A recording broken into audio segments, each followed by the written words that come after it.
اللهم صل على محمد اللهم صل على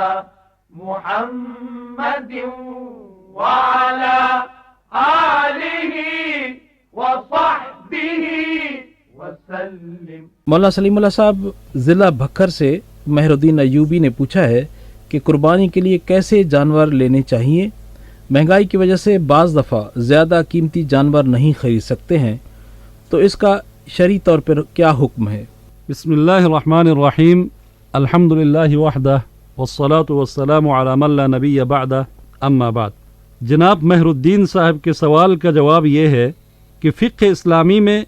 قربانی کے جانور کے بارے میں عمر کی حد مکمل ہونے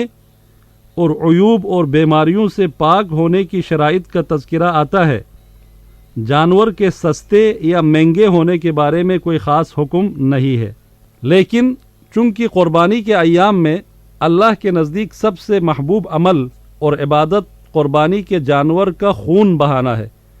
لہٰذا جتنے زیادہ جانوروں کی قربانی ہوگی اتنا زیادہ اللہ کا قرب حاصل ہوگا اور اللہ کی خوشنودی حاصل ہوگی، اور یہی زیادہ افضلیت والی بات ہوگی۔ یہ بھی واضح رہے کہ عمدہ جانور لینے والے کو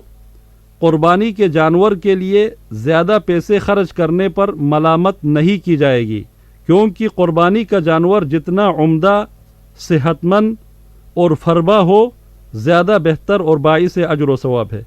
لہٰذا کوئی اگر مہنگا جانور خریدتا ہے تو اس کے لیے کوئی حد مقرر نہیں اور مہنگا جانور خریدنا جائز ہے، البتہ یہ خیال رہے کہ مہنگا جانور یا زیادہ جانور خریدنا محض قربانی کی عبادت کو عمدہ طریقے سے ادا کرنے کی نیت سے ہو، اس میں مقابلہ بازی، دکھلاوا، نمود و نمائش اور اپنی مالداری اور صاحب حیثیت ہونے کی تشہیر کی نیت نہ ہو۔ قربانی کا جانور عمر کے لحاظ سے شرائط کے مطابق ہو اور عیوب اور بیماریوں سے پاک ہو تو کم قیمت اور سستے جانور کی قربانی بھی اللہ کے ہاں قابل قبول ہے۔ یہاں سستے اور مہنگے سے زیادہ اصل توجہ قربانی کے عظیم مقاصد اور فلسفے پر دینے کی ضرورت ہے۔ قرآن کریم میں ارشاد باری تعالی ہے، لن ینال اللہ لحومها ولا دماؤها ولکن ینالہ التقوی منکم، یعنی اللہ تعالیٰ کو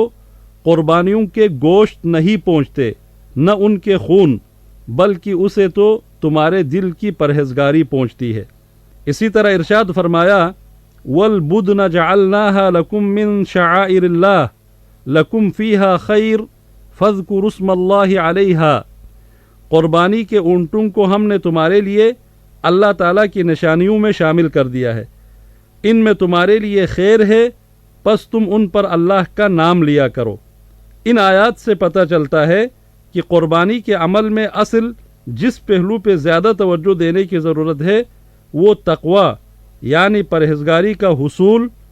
اللہ کے خوف کو اپنے دل میں جگہ دینا اور اللہ تعالیٰ کی یاد سے دل و دماغ اور قلوب و اذہان کو آباد کرنا ہے۔ اللہ تعالیٰ نے سورۃ الحج کے اندر حج سے متعلق تمام ظاہری عبادات جیسے طواف، قربانی، نماز، اسی طرح اعتکاف اور دیگر اعمال کا ذکر کرنے کے بعد فرمایا، ذَلِكَ وَمَن يُعَظِّمْ شَعَائِرَ اللَّهِ فَإِنَّهَا مِن تَقْوَى الْقُلُوبِ، یعنی یہ بات یاد رکھو کہ جو بھی شعائر اللہ کی تعظیم کرے گا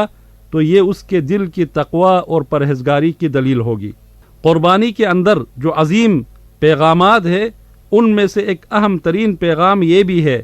کہ جانوروں کی قربانی دلوانے میں در حقیقت ایک مومن مسلمان کو ذہنی طور پر اس بات کے لیے تیار کیا جاتا ہے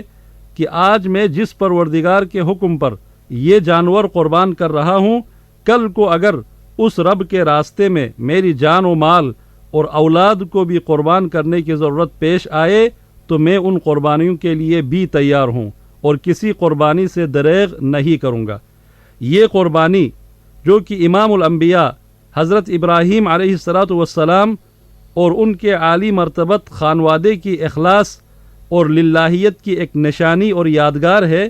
اس عظیم ہستی نے اپنے عمل سے یہ ثابت کر کے دکھایا تھا کہ اللہ کا حکم آ جائے تو اپنی اولاد کو بھی راہ خدا میں قربان کر دینا چاہیے۔ اسی طرح قربانی کے اندر ایثار، ہمدردی اور امداد باہمی کا جذبہ اور پیغام پایا جاتا ہے۔ اس مقصد اور فلسفے کو بھی اپنے کردار و عمل میں شامل کرنے کی ضرورت ہے۔ تبھی تو رسول کریم صلی اللہ علیہ وسلم نے قربانی کے گوشت میں سے حقدار، غریب غربا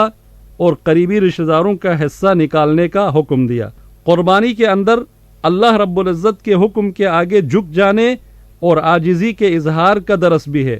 اور سب سے بڑھ کر یہ کہ تمام عالم سے یکسو ہو کر صرف اور صرف اللہ کی وحدانیت کا پرچار کرنے اور اپنے اور اللہ تعالیٰ کے مابین تعلق اور وابستگی میں رکاوٹ بننے والی تمام وابستگیوں اور تعلقات کو اللہ کے نام پر قربان کرنے کا درس اور پیغام بھی ہے۔ لہٰذا ان عظیم مقاصد کو پیش نظر رکھے، اس کے بعد آپ سستا جانور قربان کرے یا مہنگا، وہ اتنی اہم بات نہیں ہے۔ ہاں، اگر مہنگا جانور خریدنے کا مقصد صرف اور صرف اللہ کو خوش کرنا ہے